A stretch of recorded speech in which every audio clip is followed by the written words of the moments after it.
Hey everybody, what's up and welcome back to today's video guys. And today guys, I'm going to go ahead and be showing you how to go ahead and integrate WooCommerce with Shippo.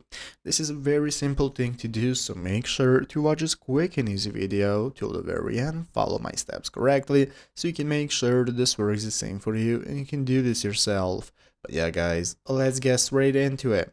So the first thing we want to do is to go ahead and open up the official WooCommerce platform that you are using. So if you're using WordPress just like me, go to wordpress.com and find the homepage right here. If you have already set up your WooCommerce store, great. If not, you can go into the plugin section right here at the left side of the screen, open up the plugins and go ahead and find the WooCommerce application extensions that you need, such as WooCommerce subscriptions, the WooCommerce plugin, and so on, and set up your store. So once your store has been set up, now we can go ahead and connect it to Shippo. So what we're going to do is go to the official WooCommerce.com website right here, and from the website open up this extension menu right here. That's going to open up the extension marketplace, and here we can use this search bar right here. From here you're going to go ahead and search for Shippo.